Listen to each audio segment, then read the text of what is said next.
Merci à tous d'être venus. Donc je m'appelle David Rousset. Vous m'avez vu peut-être faire le zouave tout à l'heure en plénière. Voici mon blog que je vous recommande chaudement si vous êtes passionné comme moi de HTML5. Mon Twitter pour venir éventuellement m'insulter suite à cette session. Et donc je m'occupe de la relation avec les développeurs web. Et je fais beaucoup de HTML5 ces derniers temps. Et donc on va passer une heure ensemble sur IE10. Donc on a beaucoup de nouveautés à voir ensemble. Je vais essayer de chapeauter en fait l'ensemble des nouveautés que vous pourrez voir en détail sur d'autres sessions. On a d'autres sessions animées par soit des gens de Microsoft, moi à nouveau, soit des gens de la communauté, sur HTML5 et IE10 entre autres, plus les sessions Windows 8, on en reparlera. Typiquement, tout ce qui est transition, animation, grid, flexbox, IndexDB, offline, etc., dont je vais vous parler tout à l'heure en survol. On a 2 autres sessions dédiées à ça. Je ne sais pas si vous avez vu l'application que j'ai montrée en plénière qui est magnifique. Les gens qui ont participé à l'écriture sont dans la salle d'ailleurs. Vous pourrez discuter avec eux si vous voulez. On va rentrer en détail dans cette application dans 2 sessions séparées. Donc voilà le programme de l'heure suivante.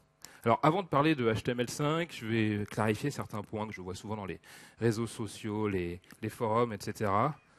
IE10 arrivera sur Windows 8, ça vous l'avez compris, puisque c'est le moteur pour ensuite les applications en métro, et également Windows 7. Donc pour l'instant, on n'a pas mis une build récente, on s'est arrêté à la plateforme Preview 2 sur IE10 sur Windows 7.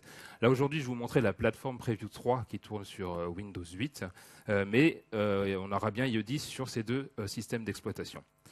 Sur Windows 8, IE10 a 2 modes de fonctionnement, à nouveau, parce que là on a entendu, ça y est, Microsoft également arrête le support des plugins. On arrête le support des plugins dans le mode, ce qu'on appelle nous immersif, le mode métro, dans la version tablette plein écran, on va dire. Vous savez, on a un mode desktop, ou si vous ne savez pas, venez voir cet après-midi comment ça fonctionne. Et l'IE10 qui fonctionne dans ce mode desktop aura le support de Flash, Silverlight, etc.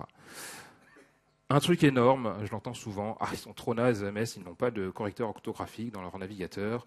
Bon, on est un peu moins naze cette fois-ci, parce que désormais, on a le correcteur orthographique intégré dans IE10. Apparemment, une feature indispensable à la productivité.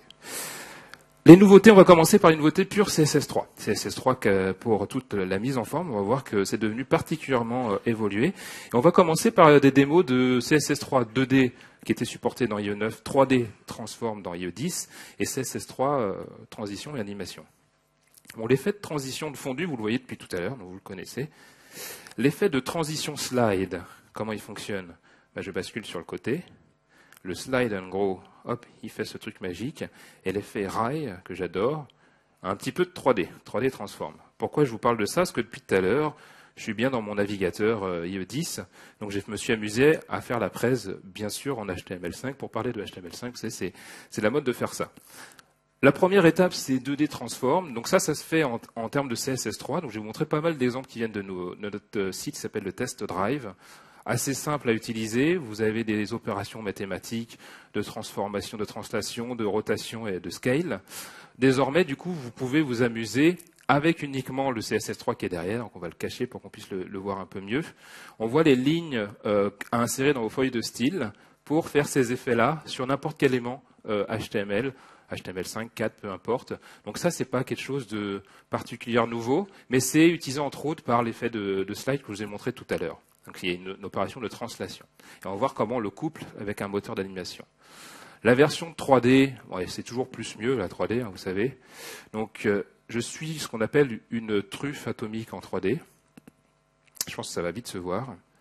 Voilà, hop. Donc déjà, ce que je vais faire, je fais une opération de rotation 3D. Voilà, hop. Et ce qu'on peut voir, c'est que cette fois-ci, je suis sur un plan supplémentaire en 3D. Et on va le voir dans l'application qui s'appelle SnapX, qui a été utilisée entre autres certains effets. Alors, c'est toujours pareil. CSS3, c'est plutôt quelque chose qui s'adresse au monde des designers, intégrateurs. Donc, pas a priori pour moi qui suis développeur.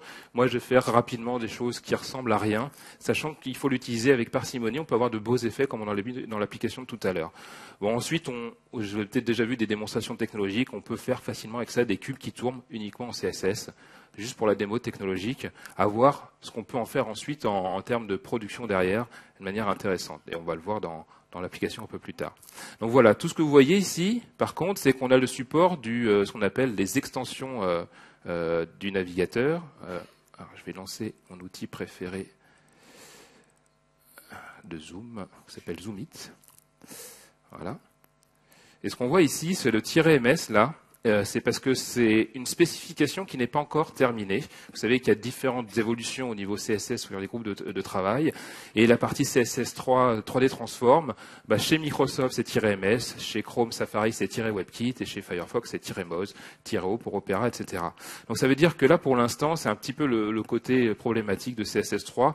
Ça arrive de devoir faire plusieurs lignes de CSS pour supporter tous les navigateurs, mais on peut quand même commencer à l'utiliser en production. Les transitions, alors ça c'est un truc particulièrement intéressant. Les transitions, ça va permettre à nouveau par CSS3 de définir une animation entre deux états. Par exemple, ce qu'on voit souvent dans l'utilisation en production aujourd'hui des transitions, lorsque vous passez votre souris sur un menu, donc vous utilisez la pseudo-classe over, ce qu'on met en place par exemple, c'est on grossit légèrement un des éléments pour vous dire que votre souris est à cet endroit-là. Sans les transitions ou sans JavaScript, ce qui se passe, c'est que le bouton grossit d'un seul coup et c'est pas très très beau. Ce qu'on peut faire désormais, c'est demander, lorsque je vais changer une des propriétés, met en place une légère animation toute jolie, ici, avec éventuellement des fonctions de easing. Et donc, je peux augmenter éventuellement ça. Ça fonctionne sur n'importe quelle propriété. C'est-à-dire que là, pour l'instant, je travaille sur les propriétés top et left. Mais imaginons que je vais mettre en place une opération de rotation, cette fois-ci, et que je joue l'ensemble. Il va appliquer la transition d'un état A à l'état B de manière automatique. Vous ne contrôlez pas forcément le niveau intermédiaire, on va voir ça, c'est la partie CSS3 animation. Mais là, on voit bien l'intérêt. Alors, ça a été mis au niveau CSS3, il y a eu beaucoup de débats. Est-ce que c'est vraiment destiné aux designers le fait d'utiliser, de mettre en place des animations, des transitions? Nous, on est convaincus en tant que développeurs qu'à nouveau, c'est plutôt le rôle. Alors, c'est un métier particulier de faire du design interactif, mais les gens qui vont créer ces animations seront certainement plus forts que nous pour choisir le bon niveau de détail, la bonne animation qui va bien avec et pas en faire des effets dans tous les sens comme moi je serais faire. Et donc, désormais, ils peuvent le faire avec leurs outils sans toucher à vos vues, sans toucher à votre code. Pas de JavaScript. L'avantage de ces nouvelles transitions et animations, c'est que lorsqu'on fait du développement multi-périphérique, c'est des périphériques qui n'ont pas forcément beaucoup de puissance. Et l'ensemble de ces éléments-là, ces animations, sont gérées désormais de manière matériellement accélérée par vos plateformes. Que ce soit un iPad, il le gère de manière accélérée par le GPU. Ça va être pareil sur l'ensemble de nos périphériques. Donc l'avantage par rapport à le faire en JavaScript, c'est que vous allez avoir beaucoup moins de consommation de CPU et des animations beaucoup plus fluides potentiellement. Donc transition, vous voyez au final ce que ça donne, c'est que je mets en place une transition de 2 secondes. Là, ce qu'on ne voit pas, c'est que je l'applique sur l'ensemble des propriétés. Je peux éventuellement faire des fonctions de easing avec des vitesses plus ou moins importantes ou jouer sur la courbe si je veux faire moi-même, finalement, contrôler un petit peu la vitesse à laquelle l'animation se met en route. Bon, on va passer, je peux jouer des heures avec ça. En résumé, une transition, il faut la créer en indiquant un délai.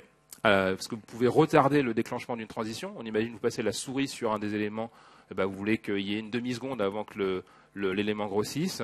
Une durée, combien de temps la transition va durer. Alors ne mettez pas 10 secondes de transition, parce qu'en général, ce n'est pas vraiment efficace. Comme vous voyez, même dans mes slides, ce que j'utilise les transitions, il faut 1 seconde à 2 secondes maximum pour que ça soit intéressant, sinon l'utilisateur va s'embêter. Il y a des fonctions de easing, et vous indiquez les propriétés sur lesquelles animer. Et alors, l'ensemble des propriétés que vous connaissez aujourd'hui sont animables. SVG en partie, alors ça ne fonctionne pas encore très bien dans aucun navigateur d'ailleurs, mais à terme, il sera possible de coupler tout ce qui est CSS3 animation transition avec du SVG. Tout ce que vous avez besoin de faire, vous, c'est de changer la propriété, soit par code, soit par l'application d'une classe, et automatiquement, l'ensemble va se mettre en route. Il y a des événements qui vous disent j'ai démarré la transition, j'ai stoppé la transition, donc en tant que développeur, vous pouvez vous brancher dessus.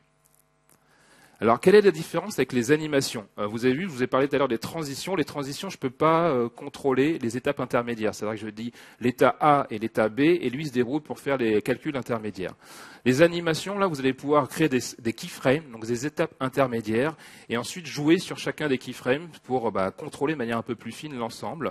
Et donc, ça se passe de cette manière-là. J'ai un from qui est le 0%, un to le 100%, donc vous pouvez faire soit from, soit 0%. Et là, j'ai... c'est pas ça que je voulais faire. Hop.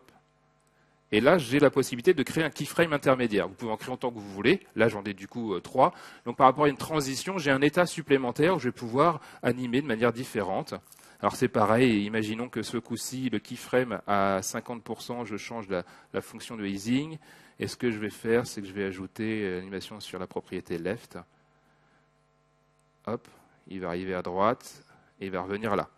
Donc on peut imaginer que je fais ça. Donc j'ai plus de contrôle sur les étapes intermédiaires au niveau des keyframes. Donc vous définissiez votre animation, comme on le voit ici, un ensemble de keyframes, sur les propriétés sur lesquelles vous voulez travailler. Ça vous fait un bloc de CSS ensuite à appliquer sur un des éléments qui vous intéresse, sur lequel vous voulez mettre en place l'animation. Donc c'est assez simple à mettre en place. Au niveau de l'outillage, aujourd'hui, on est assez limité. Ça arrive dans les outils pour Windows 8. Adobe travaille sur des éléments pour vous aider à faire ça, parce que vous imaginez bien que vous n'allez pas vous taper tout le CSS à la main, vous allez vite devenir timbré. Donc Adobe travaille là-dessus. Sencha a un moteur également pour faire du CSS3 animation. On commence à être bien outillé aujourd'hui pour le faire. Bon, il faut faire gaffe aux outils qu'on utilise. Il me semble que Sencha, pour l'instant, il préfixe uniquement avec WebKit. Donc ça veut dire que si vous reprenez le CSS3 généré par Sencha, il va peut-être pas marcher chez les petits copains IE10. IE10, souvent, on l'oublie. Je ne sais pas pourquoi. Donc, il faut que ça change. Vous êtes là pour que ça change. N'oubliez plus IE. Vous avez vu qu'on a un beau navigateur. Et Mozilla aussi, même des fois, ils oublient Mozilla. Donc, faites gaffe au CSS qui est généré. Donc, potentiellement, vous avez besoin de le copier-coller et de changer tout simplement les préfixes. La plupart du temps, il y a juste à changer le préfixe. La plupart du temps, parce que de temps en temps, en fonction des éditeurs navigateurs, on ne se met pas d'accord forcément sur l'implémentation du standard, mais ça ne change pas d'avant. Caractéristiques d'une animation, ce coup-ci, on a des keyframes, on définit une durée et un délai, et des événements. Alors là, on a un peu plus d'événements sur l'animation à tel niveau. On n'a pas vraiment la possibilité de savoir sur quel keyframe on est, donc il y a des helpers qui ont été créés si vous avez besoin de le faire. Alors un autre truc sur lequel on nous a tapé sans cesse, le text shadow, apparemment extrêmement important pour vous, c'est la possibilité de faire un effet d'ombre portée sur n'importe quel texte par CSS à nouveau. Donc moi, si vous me laissez jouer avec, je pense que ça va être n'importe quoi, on va vite le voir. Voilà, donc on ne voyait rien du tout. Donc c'est assez simple à mettre en place, malgré tout, pour la personne qui le maîtrise. Vous avez cette ligne-là de précision sur le niveau de profondeur en pixels, le niveau de transparence, etc. et la couleur. Sachant qu'ils ont eu la bonne idée sur notre site de mettre en place des trucs qu'eux considèrent jolis. Je laisse ça vous laisse juge du résultat. Donc on peut faire ce genre de truc avec Text Shadow. Alors ça, c'est un des effets qu'on trouve le plus souvent. Si je vais sur Twitter, par exemple, hop, et que je ne suis pas connecté, donc je vais le faire en mode in private. Et je vais sur twitter.com. Voilà, lorsque je me connecte ici, vous avez vu, il y a des effets de Text Shadow. C'est-à-dire que voilà, c'est nettement plus beau sous IE10 que sous IE9. Grâce au Text Shadow. Donc on peut se passer de ce genre d'effet, c'est-à-dire que si vous ne l'avez pas sous IE9 ou un ancien navigateur, c'est pas très grave. C'est ce qu'on appelle du graceful degradation, qui est une pratique à utiliser. C'est-à-dire que si un client vous demande absolument des Text Shadow, je pense qu'il y a moyen de le convaincre que ça ne va pas changer l'ergonomie de votre site web. Si on arrive sur IE9, tout ce qu'il fait, il ne connaît pas le Text Shadow, il l'ignore, et vous vous retrouvez avec un effet texte un peu moins joli, quoi. Mais c'est tout. Donc c'est pas grave de commencer à l'utiliser en production. Les derniers navigateurs, Chrome, Firefox, IE10, vont vous proposer l'effet. Les navigateurs un peu plus anciens, même s'il n'a qu'une seule année, IE9, va l'ignorer, quoi. Alors, je sais pas, burning, on peut faire vraiment n'importe quoi après. Alors, c'est un élément extrêmement important pour moi. Pour l'instant, je vous préviens, on est les seuls à le supporter. Le positionnement par grille. Je pense que vous commencez à comprendre pourquoi on a travaillé au W3C sur cet élément-là pour préparer les applications Windows 8. Avant, c'était assez compliqué de faire du positionnement par grille. Soit on utilisait l'élément table, je ne sais pas si on a déjà fait il y a 10 ans, et là, certaines personnes ont été brûlées en place publique quelques années plus tard, parce que c'était très très mal d'utiliser l'élément table. Pourquoi ? L'élément table, sémantiquement, déjà, son intérêt, ce n'est pas de faire de la mise en page. C'est vraiment de décrire un tableau. Donc ce qu'ont fait les gens, c'est qu'ils ont utilisé un élément sémantique de structure de tableau au début pour créer un document HTML et mettre ensuite au bon endroit ce qu'ils voulaient. Donc ce qui est pas très bien. En plus, aujourd'hui, on a besoin de design fluide pour respecter les résolutions des différents machines, que ce soit les tablettes ou les smartphones. Donc cette nouvelle proposition de Microsoft, qui a été reprise par le W3C, permet de créer une structure en grille, comme on le voit ici. Donc qu'est-ce que j'indique en fait? Je passe mon display en MS-Grid. Je sais que les équipes WebKit sont en train de travailler dans Chrome sur une implémentation. Donc lorsqu'on l'aura dans Chrome, ce sera WebKit-Grid et -MOS-Grid, parce que je sais que les gens de Mozilla s'y intéressent également. Et ensuite, vous définissez vos colonnes et vos lignes. Donc là, ce que je définis, c'est 4 colonnes qui doivent prendre tout l'espace disponible avec des fractions et 4 lignes. Une fois que j'ai fait ça, je vais ajouter un élément. Et c'est aussi bête que ça, je vais lui dire, je veux que tu sois dans telle case. Donc typiquement, je veux que tu sois dans la 2e colonne et la 3e ligne. Et je me positionne ici. Je peux lui demander d'éventuellement prendre l'ensemble de deux cellules. Donc j'ai une souplesse assez intéressante pour structurer mon layout. Et on va le voir qu'on peut le coupler facilement également avec Media Queries pour revoir l'ensemble de votre design par résolution. Donc ça, c'est vraiment une avancée, moi je trouve. J'espère qu'on l'aura bientôt dans tous les navigateurs pour qu'on puisse maintenant avoir des trucs sympathiques auprès de tout le monde. Alors moi j'y ai pensé, je ne sais pas ce que vous en pensez, on pourrait s'amuser à faire un Tetris à base de CSS3 Grid. Donc, j'ai pas eu le temps de le coder pour Coding for Fun, mais ça fait partie des idées que j'ai eues. Si vous avez du temps d'ici ce soir, vous êtes le bienvenu. Et on peut faire des grids un peu plus complexes comme celle-ci ou celle-là. Donc, il y a moyen de faire des trucs sympas. Et on va le voir, l'application SnapX que je vais présenter en plénière est basée sur cette structure en grille.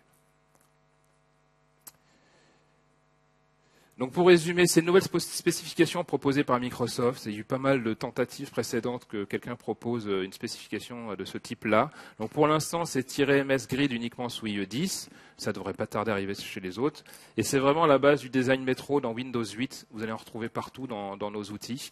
C'était vraiment indispensable pour nous d'avoir la mise en place de ce genre de spécification. La structure en grille est utilisée ici. Alors cette démo utilise beaucoup de nouveautés de CSS3, même si peut-être vous n'apercevez pas pour l'instant. Une des premières que j'aime bien, c'est ce genre de positionnement. C'est-à-dire qu'avant, on va le voir, je vais le débloquer, lorsque je voulais mettre un élément de type flottant par-dessus mon flux normal, ce qui se passait, c'est qu'il était par-dessus et il n'interagissait pas avec le reste du contenu. Là, ce qu'on peut faire désormais, je vais vous le montrer en appuyant sur la barre F12 et je vais cibler cet élément. Hop, il faut que je m'y retrouve. Voilà, si jamais je désactive ou pas, je vous ai dit que c'était une preview. Ouais, voilà, c'est revenu. Bon, il y a un petit delta. Vous voyez que je suis en positionnement flottant. Il est donc en avant-plan par rapport au reste de mon texte, et mon texte, justement, continue de s'écouler de manière normale, en ignorant totalement l'existence de cet élément-là. En le passant en positionné, comme je le vois ici, il y a un petit décalage. Voilà, ça arrive ici.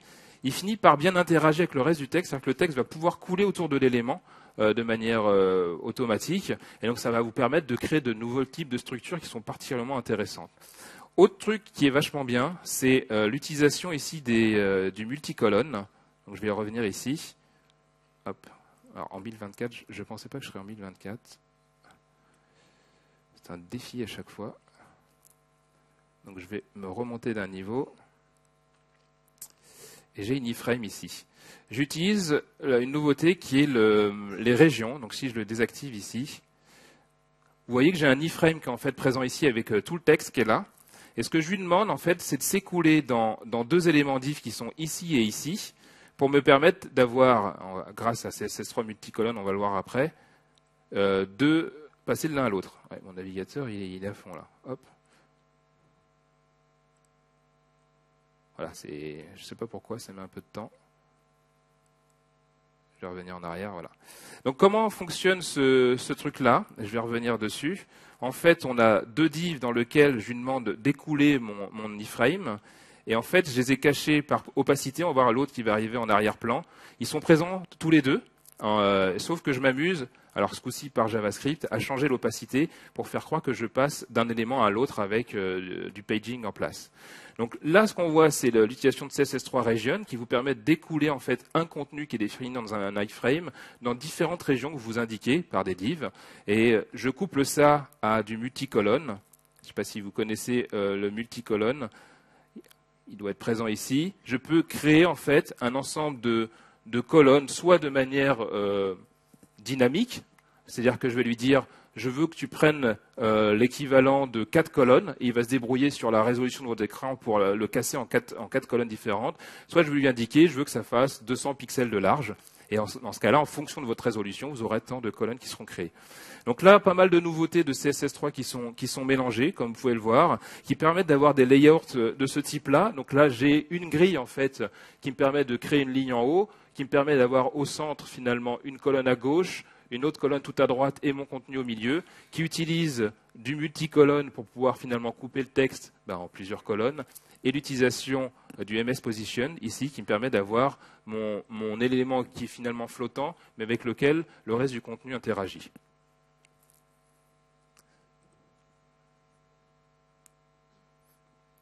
Donc voilà, ça résume un peu ce que je viens de vous dire. On a utilisé également les césures, mais je ne vais pas insister là-dessus. Alors, les nouveautés pour les web apps. Pas mal de trucs. Je ne vais pas rentrer dans le détail puisqu'on a des sessions qui y sont dédiées. Mais une des premières, c'est l'utilisation des offline APIs.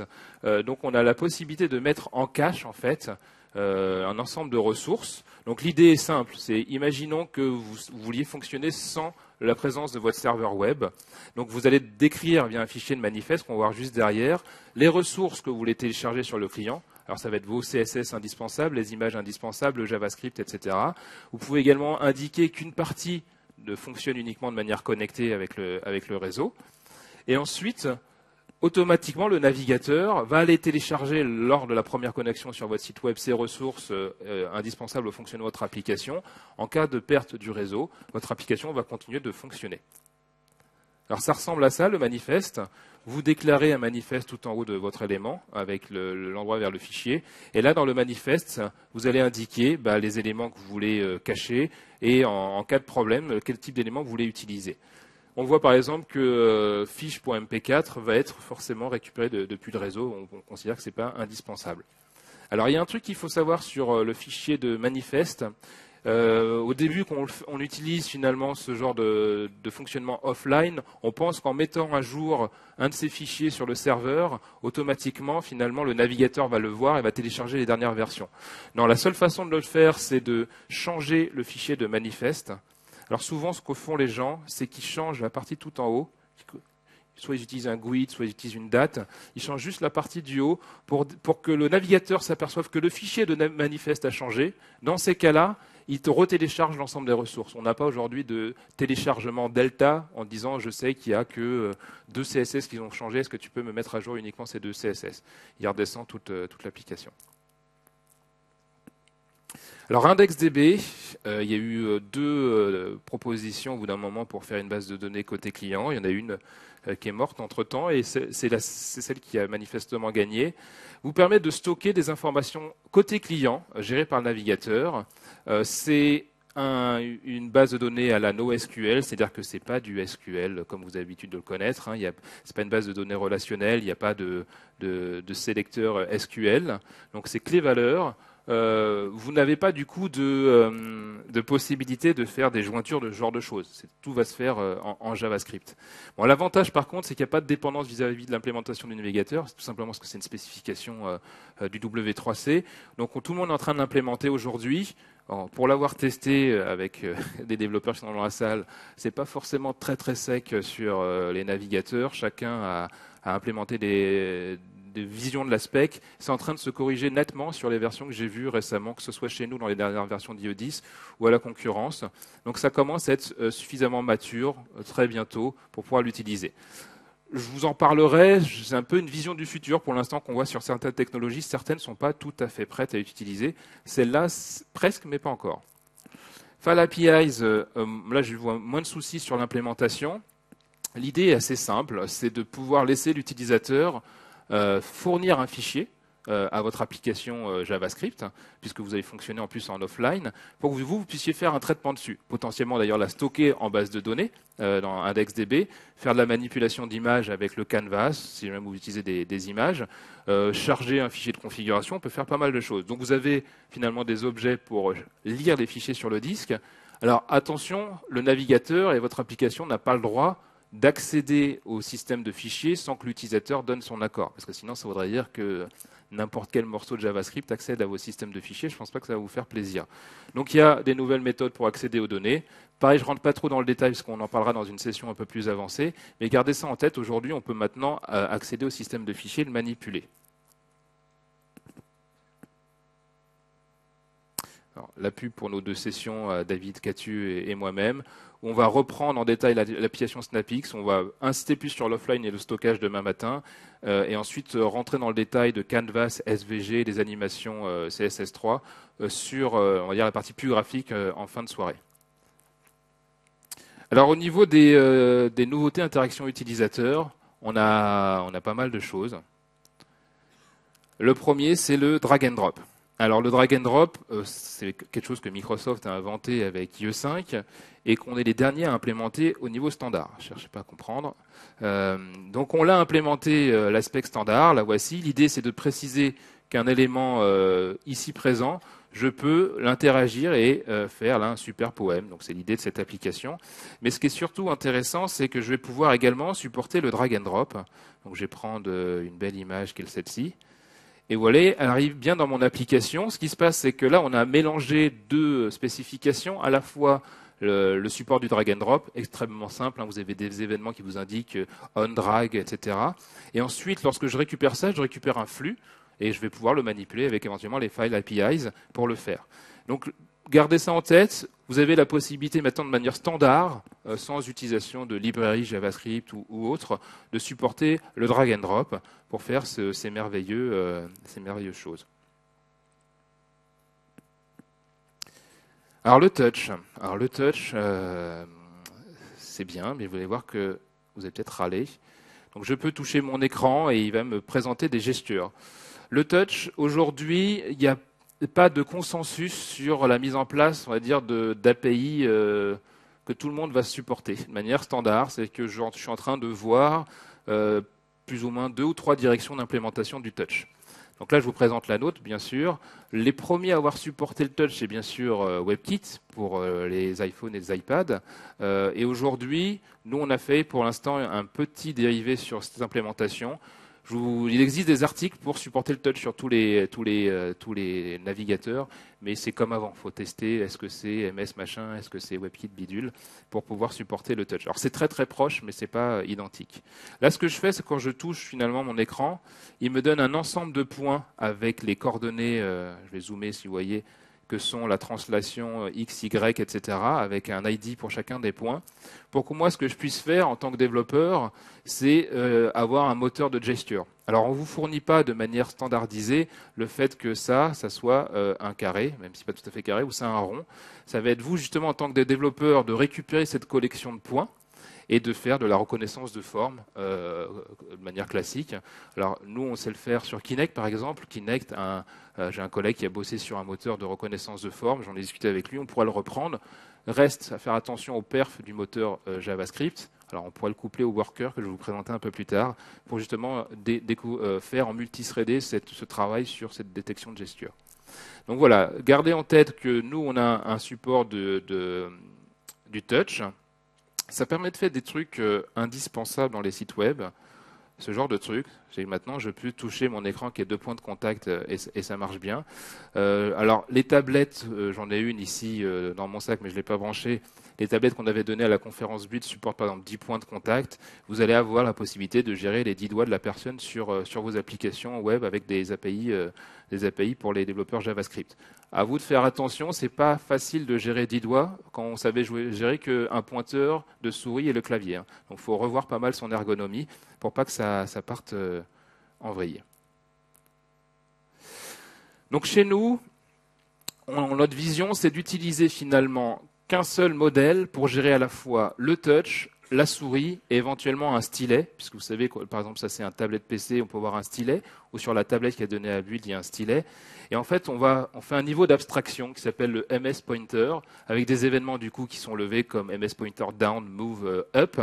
Et quelle que soit finalement la manière dont vous êtes arrivé là, que ce soit quelqu'un qui ait touché l'écran ou quelqu'un qui ait cliqué la souris ou pris le stylet, vous allez avoir le même événement qui est levé, ce qui est assez pratique. Donc potentiellement, du coup, vous avez une écriture pour 3 types de supports. Vous l'avez vu tout à l'heure, vous avez des événements qui se lèvent également lorsque la personne commence à lever une gesture, donc pour ensuite enregistrer finalement la séquence.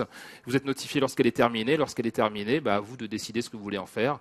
Soit vous avez décidé de dessiner, comme on l'a vu tout à l'heure, pour faire un paint-like en HTML5, soit vous voulez que ça déclenche une action. C'est-à-dire que le fait qu'il ait fait un rond, vous voulez le récupérer et du coup générer une action, aller sur une autre page web.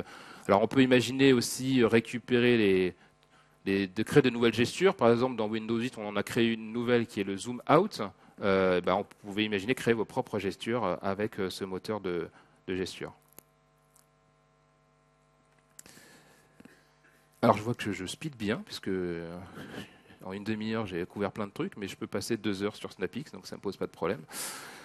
HTML5 Form. Alors c'est peut-être le premier truc qui avait été créé lorsqu'on avait commencé à parler de HTML5. Pour ceux qui se souviennent, entre XHTML2, HTML5, etc., ils ont fini par proposer les webforms, donc c'est devenu HTML5 Form. L'idée, elle est simple, c'est que souvent, lorsqu'on fait des formulaires de saisie, côté client, il faut faire de la validation. Avant l'arrivée de techno de type Ajax ou l'utilisation de JavaScript dans le navigateur, qu'est-ce qu'on faisait? On envoyait tout le formulaire au serveur, on faisait un aller-retour serveur, le serveur il disait non, le champ numéro 2 il est requis, s'il te plaît est-ce que tu peux insulter l'utilisateur? Donc on insultait l'utilisateur qui devait refaire sa saisie. Ensuite on a essayé d'améliorer les allers-retours serveurs avec des technos de type Ajax. Maintenant, l'idée, c'est de le faire directement par des nouveaux types d'input. Typiquement, ici, on voit que c'est un champ qui est requis et j'ai ce qu'on appelle un placeholder. Donc, à nouveau, je vais me brancher ici, rafraîchir mon DOM. Hop. Donc, on le voit ici. J'ai un placeholder. Hop, plein écran.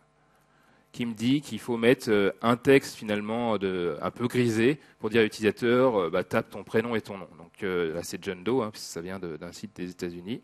C'est leurs anonymes à eux. Et on va voir qu'on a également la possibilité d'indiquer que ce champ est requis. Donc si jamais, par exemple, je ne tape rien et que je fais un submit, je vais me faire insulter d'un peu partout en disant ça c'est un champ requis, donc je vais rentrer mon nom, l'adresse j'ai déjà pré-rempli, je l'ai testé, c'est pratique. Voilà, ici, etc. Donc le state, voilà, c'est en Alabama, ici les Moulineaux, comme vous le connaissez tous. Hop, le code, j'en sais rien. Hop. Et également, on a des nouveaux types de champs email. Alors, que font ce type de champ email? Déjà, ils font de la validation au niveau du navigateur du type de champ que vous saisissez. Si je fais Toto avec un espace microsoft.com, il ne devrait pas être content. Si je fais un submit, voilà, elle n'est pas bonne l'adresse parce qu'il y a un espace qui est en trop ici. Je ne sais pas si vous voyez bien là. En fait, vous voyez que dalle, j'ai l'impression. Hop. Donc on voit les champs ici. Et ce qui se passe également, lorsque vous avez par exemple un iPad ou une tablette Android ou une tablette Windows 8, mais vous n'en avez pas encore beaucoup, lorsque vous arrivez sur ce type de champ, le fait qu'on ait précisé que l'input est de type email, il vous change le clavier qu'il vous propose pour vous mettre le arrobas pour pas vous le cherchiez dans un menu caché quelque part. Donc ça permet également finalement au navigateur de piloter un peu les interfaces d'entrée pour améliorer finalement l'expérience utilisateur. Donc ça, c'est assez sympa, il y a pas mal de choses. Vous pouvez indiquer ici, par exemple, que le nombre de layers doit être entre 1 et 3. Donc si jamais, à nouveau, je vais chercher ça au niveau de ce champ-là, ce qu'on va voir ici, à chaque fois, il faudra que j'arrête de cliquer n'importe où, on a une valeur min et max que vous pouvez préciser. Donc l'aspect qui est assez vaste. Donc on a commencé à implémenter une partie de HTML5 Form. Le niveau d'implémentation varie en fonction des navigateurs à nouveau, mais globalement, je pense qu'on aura également tous bientôt un support nickel de HTML5 Forms. L'idée, c'est que même si on désactive JavaScript, pour le coup, ça continue de fonctionner, et donc c'est toujours mieux fait quand c'est fait par le navigateur que par du JavaScript. Alors, on va repasser dans SnapX. Alors, j'ai mis un parfum de notre futur proche. Pourquoi? C'est parce que d'une part, on utilise énormément de nouveautés que je vous ai montrées juste avant, tous ensemble dans une seule application. Je pense que même notre équipe produit n'avait pas trop testé puisqu'ils ont été surpris aussi des remontées qu'on leur a fait. Et donc, voilà ce que ça donne. Si elle est dispo en ligne, la voici. Donc, ce qu'on utilise en fait dans cette application, c'est d'une part la structure en gris qui nous permet d'implémenter notre design métro, comme on le voit, avec des éléments alignés. Et donc, c'est CS3 Grid qui va découper, là, on voit la partie centrale. J'ai également l'utilisation de transitions pour mon slideshow. C'est-à-dire que si je viens ici, alors déjà, là, j'ai une transition. Je vous en parlais tout à l'heure sur le hover de la souris. Plutôt que de faire par JavaScript ou d'arriver brutalement, finalement, la possibilité de choisir une action, je vais le faire avec une transition. C'est toujours plus agréable. Et on a remarqué au niveau de tout ce qui est expérience touch qu'il faut être particulièrement fluide et rapide lorsqu'on propose une expérience de type touch à un utilisateur par rapport à souris-clavier. J'ai l'impression que les utilisateurs se sont habitués sur le fait que lorsqu'ils cliquent sur un truc, potentiellement, ils vont attendre quelques secondes. Vous savez, l'ordinateur réfléchit. Apparemment, il a moins le droit de réfléchir lorsqu'on touche l'écran. Si on touche et qu'il ne se passe rien du tout, on est super inquiet. On pense que l'application est en train de partir en vrille. Donc là, cette application utilise à nouveau des transitions lorsque je passe ma souris par-dessus. J'ai la possibilité d'avoir le Flexbox ici, qui est mis en place pour structurer mes éléments. Donc là, j'ai plusieurs types d'utilisation de l'image. Je peux, par exemple, voir toutes les carrés d'un seul coup de cette manière-là. Donc là, c'est du Flexbox qui est mis en place. On a utilisation de SVG Filters qu'on implémente depuis IE10. Pour les spécialistes de SVG, je ne sais pas s'il y en a dans la salle, en gros, on va tout implémenter sauf la partie animation. Pour une raison simple, c'est qu'on pense que la partie animation, du coup, peut être gérée par CSS3 sur les éléments de type SVG. Alors, est-ce qu'on a raison ou pas? En tout cas, c'est la direction qu'on prend pour l'instant. Et du coup, je pense que l'implémentation de SVG s'arrêtera là au niveau de DIE10. Alors, ce qu'on peut faire avec SVG Filter, c'est des traitements de l'image. Vous voyez, je viens d'augmenter la saturation, la luminosité, faire éventuellement du noir et blanc et enregistrer l'image. Il me la sauvegarde dans ma base de données ici. Et voilà, j'ai pu faire le traitement sur l'image avec SVG. C'est assez sympa. Hop, je clique dessus, je reviens en arrière. Ce qu'on a fait également, c'est le support du drag and drop. Donc, support du drag and drop, on l'a fait de deux manières. Alors, soit, par exemple, je veux rajouter une image ici dans la partie Bretagne. Je drag and drop sur la Bretagne et ça arrive directement dans la bonne partie, le bon slideshow. Donc, on le voit ici que je détermine la zone sur laquelle je glisse. Je peux revenir en arrière. Et ce que je peux faire également, c'est si je prends... Alors, j'ai d'autres photos que j'ai choisies à nouveau avec attention. J'étais dans le Périgord, où on mange bien. Je fais un drag and drop ici des photos. Ce qui se passe au drag and drop, en fait, c'est qu'il récupère le flux des images, il me le met dans cet élément de type Flexbox. Il va également en profiter pour les écrire directement en base de données IndexDB. Donc, on a eu des perfs qui varient, c'est-à-dire que peut-être que ce n'est pas la meilleure des choses de stocker l'image dans IndexDB. Il y a des nouvelles spécifications qui sont en cours d'implémentation dans les builds suivantes d'IE10, donc peut-être qu'il serait plus intéressant de le sauvegarder à un moment donné sur le système de fichiers physiques que dans une base de données.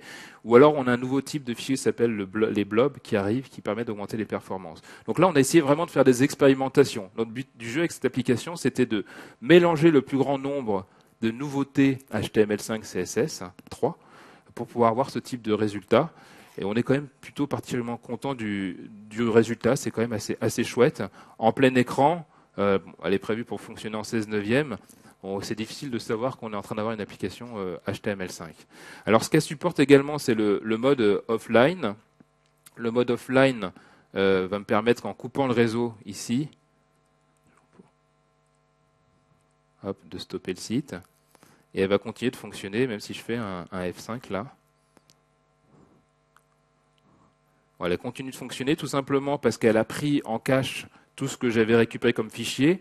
Comme j'ai une base de données côté client, toutes les images que j'ai mis, tous mes slideshows que j'ai constitués avec les transitions sont enregistrés dans une base de données côté client.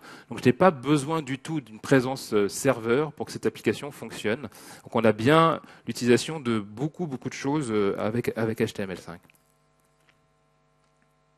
Alors on a travaillé avec la société Equino là-dessus, qui ont bossé comme des chiens là-dessus au premier rang. Si vous voulez savoir comment ils ont réussi à faire ce genre de miracle en HTML5, je demanderai à Florian de venir se présenter si vous voulez pour que vous veniez l'agresser de questions. Au début, c'est nous qui devons coder, et puis vous savez, il vaut mieux utiliser des pros pour faire ça. Alors les nouveautés au niveau performance applicative. Alors ils sont de plusieurs types.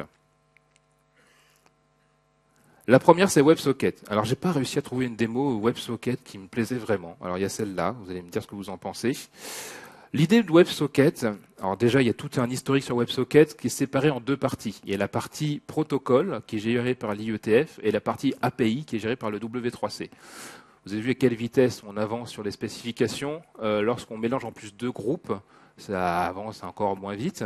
Les API, c'est vite fait à gérer. On ouvre une socket, on reçoit des informations, c'était pas compliqué à gérer. Le protocole, par contre, c'était plus complexe de mettre au point le protocole pour communiquer en push du serveur vers le client. Pourquoi? Si vous avez suivi, à un moment donné, il y a eu des problèmes de sécurité qui ont été levés, qui étaient un peu particuliers, il fallait passer par un firewall, mais du coup, ça ralentit l'évolution de la création du protocole. Là, autant que je le sache, on est arrivé enfin sur une version stabilisée finale du protocole WebSocket et des API. Donc on est tous en train d'implémenter, que ce soit Google, Mozilla ou nous, la dernière version des specs. Et je pense que cette année, ça y est, on aura tous WebSocket pour peu que les gens viennent avec un navigateur moderne sur vos sites web. Donc ça permet de faire quoi? De pousser de l'information. Alors, cet exemple-là vaut ce qu'il vaut. Je vais essayer de dire que j'aimerais avoir l'équivalent de 30 frames par seconde en créant l'équivalent d'un dessin animé. Il va m'envoyer chacune des images du serveur vers le client en push. Donc je commence en WebSocket et là j'ai bien l'équivalent, enfin il est à 20 images secondes. Pour quelle raison? C'est qu'il commence par communiquer avec le serveur en disant « Je voudrais faire une transition de protocole pour basculer de HTTP classique vers du socket ». Le serveur dit oui, non. Si oui, ensuite c'est le serveur qui va envoyer l'ensemble des frames vers le client. Si je ouvre ma barre de navigation F12 ici et que je fais une trace réseau, au niveau HTTP, je ne vois rien passer. Je ne vois rien passer parce qu'on a bien basculé de protocole, on est bien passé en mode socket. Et donc là, IE ne voit pas. Il faudrait que je fasse une trace réseau avec un network monitor ou un truc comme ça pour voir vraiment les échanges du serveur vers le client. Maintenant, si je passe en ancienne version, en pooling du coup, là, du coup, ce qu'on voit, c'est que c'est le client qui passe son temps à demander au serveur de lui envoyer la frame suivante. Donc on a énormément d'allers-retours inutiles finalement pour le faire, et on a là des performances qui n'ont rien à voir. Donc l'idée de WebSocket, c'est pas de faire des dessins animés moches comme on le voit ici, mais c'est bien de vous permettre côté serveur de pousser de l'information de manière beaucoup plus efficace sur le client. Alors souvent je prends l'exemple de Twitter.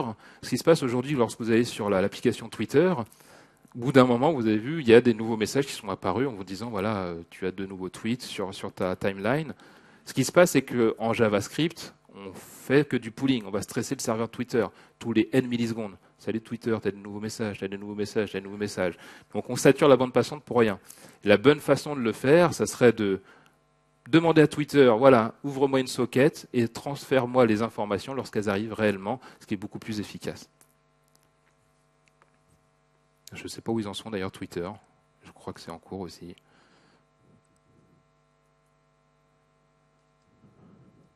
Donc ça donne ça. Il y a deux techniques de pooling pour ceux qui connaissent un peu. Il y a le pooling classique, donc avec un intervalle en disant toutes les 20 millisecondes, je vais stresser mon serveur web pour lui demander de nouvelles informations. Le long pooling qui essaye de tricher sur les timeouts. Je garde ma connexion ouverte le plus longtemps possible jusqu'à temps qu'elle pète, puis je la réouvre après le timeout. Dans les deux cas, de toute façon, c'est moins efficace que du socket. Alors là, les domaines où ça fait briller les gens, parce que CSS3 animation de transition, lorsque je vois certaines banques ou certaines assurances, ils ont tendance à s'en ficher un petit peu. WebSockets, ça les intéresse particulièrement pour tout ce qui est, par exemple, les traders, envoyer de l'information sur les écrans par push. Beaucoup plus efficace de le faire de cette manière-là que de le faire en pooling. Donc on a des nouveaux scénarios qui s'ouvrent. Je me souviens d'un évangéliste chez Mosier qui a fait une super presse là-dessus, où en fait, il contrôlait finalement sur chacune des machines qui se connectaient à son serveur le slideshow. Il passait à la slide suivante et ça passait à la slide suivante sur l'ensemble des machines qui étaient connectées. On a plein de scénarios qui s'ouvrent avec Socket. Les mêmes qu'on connaissait de façon en dehors du monde web, tout simplement.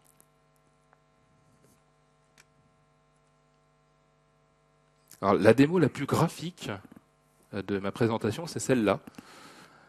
C'est les web workers. Les web workers. Alors, ce qu'il faut savoir, c'est qu'au niveau JavaScript, historiquement, on est monothreadé. Monothreadé, c'est-à-dire que tout ce que je fais comme traitement se fait dans le thread de l'UI. Donc, si jamais je fais un traitement je me lâche 10 secondes, je commence à calculer, je sais pas, la masse molaire d'une vache, ça prend en général à peu près dans les 10 secondes. Mon navigateur, il est saturé, l'interface ne répond plus, et souvent vous avez eu, le navigateur est à la rue, est-ce que tu veux pas stopper l'exécution du JavaScript? Ça, c'est un mécanisme de protection du navigateur pour dire potentiellement le script est mal écrit, plutôt que de cracher IE ou Firefox ou Chrome, je vais stopper l'exécution du script.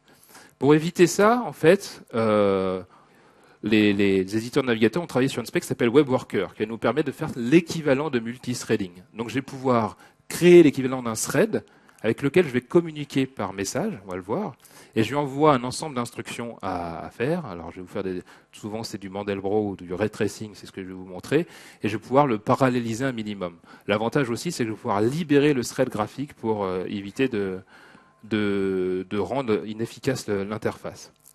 Alors pourquoi cette démo claque? Alors déjà, je vais peut-être zoomer un peu plus pour vos yeux. Voilà, c'est nettement mieux là. Donc ce que je fais, c'est que je vais envoyer Toto, je l'envoie au worker, et là, je pense que vous êtes hallucinés, je viens de discuter avec un thread séparé.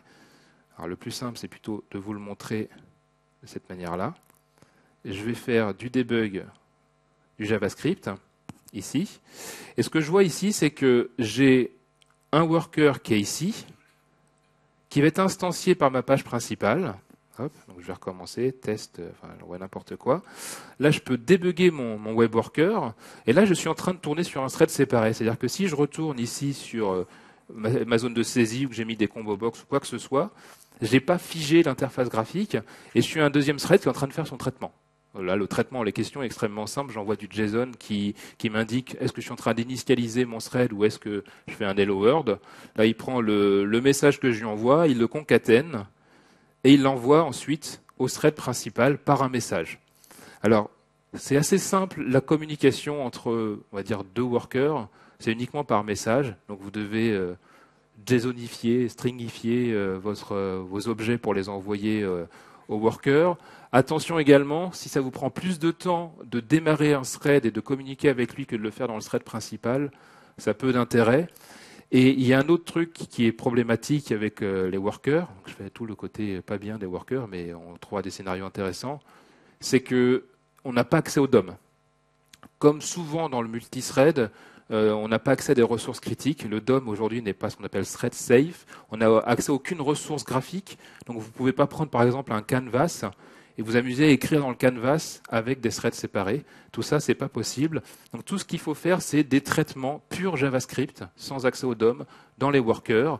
Alors on peut imaginer, moi j'aime bien faire des jeux vidéo en HTML5, on peut imaginer de faire par exemple un moteur physique qui travaillera sur les workers. Il y a un ingénieur Google qui s'est amusé à utiliser Box2D et le rendre parallèle avec les workers. Donc vous pouvez chercher là-dessus, vous trouverez facilement sur les moteurs de recherche. On a pas mal de trucs intéressants. Ce qui est surtout bien, c'est qu'on libère le thread de l'interface graphique principale et vous avez du coup ces fameuses interfaces rapides et réactives. Alors au niveau de la page, donc je vais faire F5, au niveau de la page d'appel, comment ça se passe ? Tout ce que j'ai besoin de faire, c'est de créer mon worker ici, en faisant new worker, l'endroit JavaScript où j'ai défini le code qui va être exécuté sur un thread séparé. Ensuite, je m'abonne à l'événement message qu'on voit ici pour dire, voilà, lorsque le worker va m'appeler, je serai rappelé sur cette fonction particulière. Voilà. Et pour communiquer avec mon worker, ici, je lui envoie un message, je fais un post message. Le new worker message, ici, c'est juste un objet à moi où j'envoie des commandes, parce que du coup, la manière d'envoyer différentes commandes, je l'ai fait avec des instructions JSON. Et voilà comment ça fonctionne. C'est super simple. Ça a été volontairement créé de manière simple pour avoir accès du multithreading sans perdre tous ses cheveux.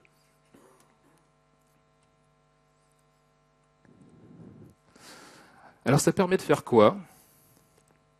Je vais désactiver les workers. Et là, je vais lancer le calcul de l'image. Alors, un coup sur deux, ça va super vite ou pas, je ne sais pas pourquoi. Mais là, ce que je vois, c'est que je suis en train de faire du ray tracing. Je sais pas, bon, vous ne le ressentez pas forcément, mais c'est super lent l'interaction avec l'interface graphique. Tout simplement, c'est que le navigateur essaie au maximum de libérer l'interface graphique pendant que le moteur JavaScript mouline à fond. Là, je suis en train de bloquer le thread principal, en fait, pour calculer cette image. Bon, c'est comme une image de très haute qualité, comme vous pouvez le voir, donc on comprend que c'est en train de mettre à genoux le navigateur. Mais là, ce qui se passe aussi, si je regarde finalement le Task Manager, j'ai saturé, je suis monté à 25% maximum. Pour quelle raison? J'ai une machine dual core hyper-threadée, donc j'ai l'équivalent de 4 cœurs, si vous voulez. Donc lorsque je sature le thread à 100%, je sature un seul des cœurs, et donc je suis à 25% d'utilisation CPU. Alors que pendant ce temps-là, il y a 3 cœurs qui s'embêtent. On va utiliser les autres cœurs. Je lui demande de créer l'équivalent de 4 threads.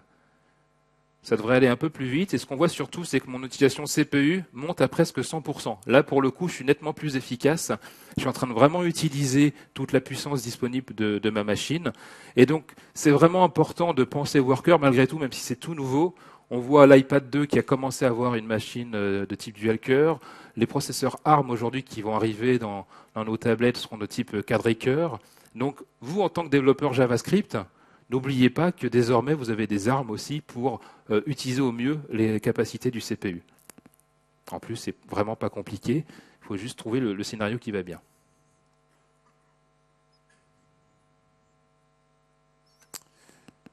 Donc voilà, multithreading version JavaScript. J'ai un article sur mon blog où je suis rentré bien en détail là-dessus pour expliquer ce qui se passait avant l'arrivée de ce type de worker et après. Vous n'avez pas d'accès au DOM, communication par message uniquement. En termes de support, aujourd'hui, les dernières versions de Firefox, Chrome et IE10 les ont. Opera, je sais plus. Je passe pas assez de temps sur Opera. Désolé. Mais il me semble que si. Voilà, donc je voulais finir un peu avant. Là, j'ai presque 5 minutes d'avance. Je vais faire une conclusion ou faire de la pub pour d'autres sessions. Le support d'HTML5 et compagnie, puisque vous savez, on met tout dans le chapeau HTML5, est particulièrement complet dans IE10. Notre stratégie avec IE9, on nous avait souvent dit « Ah, ils n'ont pas Text Shadow, ils n'ont pas CSS3, machin ». C'est une stratégie peut-être différente. On essaie de faire attention au niveau de maturité de chacune des spécifications et d'attendre que ça soit suffisamment sec, c'est un terme qu'on utilise souvent avant de l'implémenter.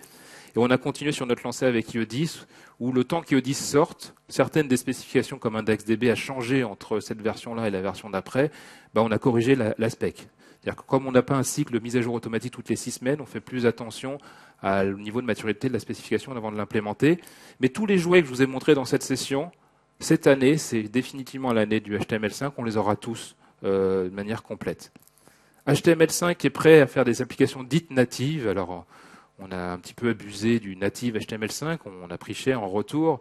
Vous comprenez pourquoi maintenant on a insisté là-dessus, c'était pour également soutenir nos applications Windows 8. On pense vraiment que désormais, à la fois les moteurs JavaScript ont vraiment augmenté en performance, on a l'accélération matérielle dans quasiment tous les navigateurs pour supporter le GPU. On peut désormais donc avoir un niveau de performance et de qualité des applications HTML5 au même niveau qu'une application dite native que C++ ou C#. Alors on n'aura jamais les mêmes perfs que du C++ qui est très proche du métal, mais on est très très proche désormais dans plein balle de scénarios. On a 3 sessions sur le développement Windows 8, où en gros, à chaque fois, sur les 2 sessions qui suivent la présentation générale de Windows 8, je fais à peu près la moitié de démos en HTML5. Donc si ça vous intéresse de savoir comment réutiliser vos compétences pour faire des applications Windows 8, viendez. Comme je sais que le chef de produit Internet Explorer est dans la salle, j'en profite pour dire qu'il faut aller sur notre site ie.microsoft.com/testdrive. Plus sérieusement, Tester Internet Explorer. Je sais que beaucoup de gens désormais testent uniquement sous Chrome pendant leur phase d'intégration. Pourquoi pas, si c'est votre navigateur préféré, je trouve que Chrome est un très bon navigateur aussi. N'oubliez pas que les parts de marché des navigateurs aujourd'hui, ce n'est pas Chrome uniquement. J'espère que ce ne sera pas que Chrome uniquement. Il y a du Firefox, il y a de l'Internet Explorer. Vous avez vu qu'on a une très très bonne version désormais avec IE9 et IE10. Allez le tester. Alors le plus simple, c'est aller sur ie.microsoft.com/testdrive. Vous retrouvez pas mal de démos que je vous ai montrées qui fonctionnent d'ailleurs avec les autres navigateurs. C'est vraiment important pour nous de créer des démos qui marchent au maximum avec les autres navigateurs. Et tout ce que je vous ai montré, les media queries, je ne vous ai pas montré, mais vous pouvez le tester dessus, 3D Transform, le multicolonne, l'index-DB. Vous trouvez des démonstrations pour le tester dessus. Je pense que l'application Snappix qu'on vous a présentée, lorsqu'on aura fini de la stabiliser, on la mettra en ligne pour que vous puissiez jouer avec également et voir comment ça se passe. Ce que je voulais également vous indiquer, c'est qu'on a pas mal d'autres sessions. On a des gens connus de la communauté, comme Raphaël Gauter, le monsieur CSS3, qui vient nous faire une superbe présentation demain, vers 13 h, sur l'utilisation de media queries, de grid et d'animation. JavaScript en concurrence à cette session-là, une introduction par Jean-Pierre Vincent, qui est également une session en fin de journée, si vous voulez savoir comment écrire du code bien structuré, les namespaces, etc. Souvent, JavaScript a la réputation du mauvais garçon. On fait forcément du code de cochon avec JavaScript. C'est faux, ça a évolué. Il faut que vous changiez vos mentalités, allez voir comment désormais on peut faire des projets sérieux avec du JavaScript. C'est des patterns, c'est une hygiène d'écriture de code. Là, Jean-Pierre qui le fait en fin de journée. Sur le développement mobile, il y a une session spéciale développement mobile à base d'ASP.NET MVC, mais il y a aussi du jQuery mobile. Une session qui m'a fait marrer, c'est HTML5 sur le mobile, le bon, la brute et un gros paquet de truands. Pour quelle raison il a créé cette session, mon ami Pierre? C'est que dans tous les rendez-vous clients qu'on a aujourd'hui, HTML5 c'est le messie, il suffit de faire du HTML5, ça tourne partout, ça va faire gagner beaucoup de sous, et il y a pas mal de fausses vérités là-dedans, et en fait ça va être sous forme de retour d'expérience de gens qui ont testé à la fois jQuery mobile, qui ont testé Sencha, etc., vont vous faire un retour d'expérience sur est-ce que ça marche ou pas. L'accessibilité, j'ai réussi à trouver des super speakers sur accessibilité, parce que c'est vraiment un sujet important, et le développement de jeux 2D en canvas, si vous pensez que vous pouvez être le futur Bill Gates du jeu vidéo, grâce à HTML5. Donc ça conclut ma session.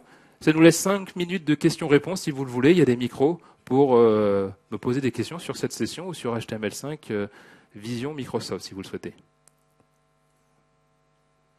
Des chaînes, les foules. Pas de questions, c'était clair? Une question.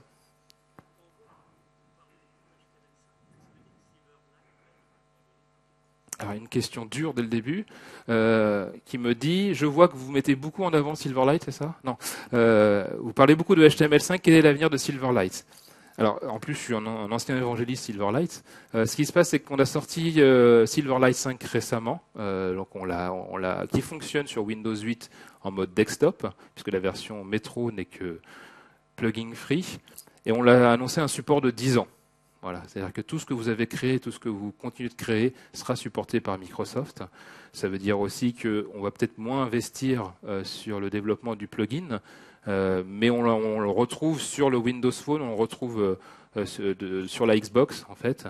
Donc on a juste légèrement changé le focus de Silverlight pour en faire un truc plutôt univers Microsoft. Au début, on visait aussi le Macintosh. Et finalement, on a un peu réduit certaines spécifications. Aujourd'hui, on a le même problème qu'Adobe finalement. La plateforme, et c'est tant mieux, qui fonctionne partout, c'est HTML5 parce qu'il est standardisé, il est accessible à tout le monde. Silverlight propose un outillage et une productivité qui est peut-être meilleure dans certains scénarios si vous êtes plutôt développeur, on va dire .NET, XAML. Mais HTML5 nous permet d'avoir une expérience multipériphérique, même chez les concurrents. On ne peut pas imposer Silverlight chez Apple ou chez Google.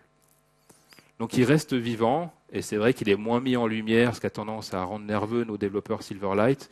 Donc pour les rassurer, je ne sais pas si ça les a tellement rassurés, mais on leur a dit Silverlight est supporté pendant 10 ans, donc vous inquiétez pas, on ne va pas tuer les gens qui travaillaient dessus et c'est fichu.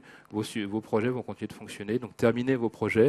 Et il y a encore des projets qui commencent sur Silverlight pour fonctionner en mode desktop, puisque on ne peut pas tout faire encore en HTML5. Oui ? Un système de notification.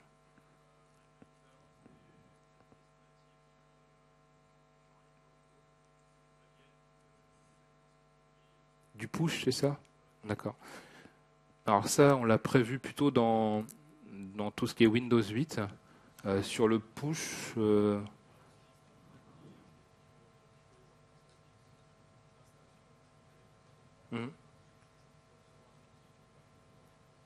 Bah, on pourrait le faire avec du socket. On pourrait vous pousser une information en socket. Au démarrage, vous vous abonnez à un serveur.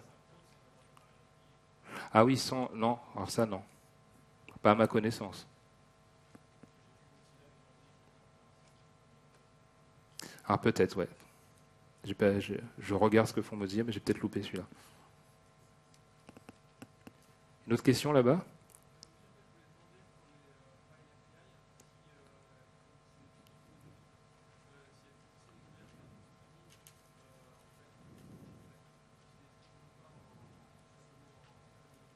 Ouais.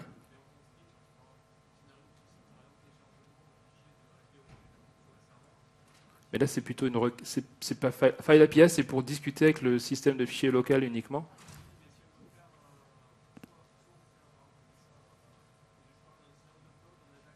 Mhm.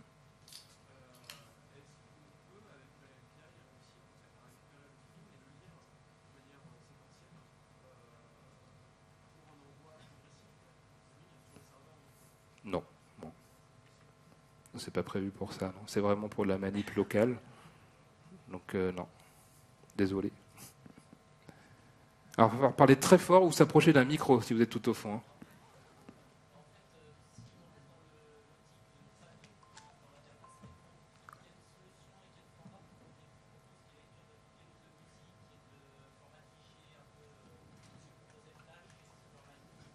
Eh ben, venez aux sessions cet après-midi sur Windows 8.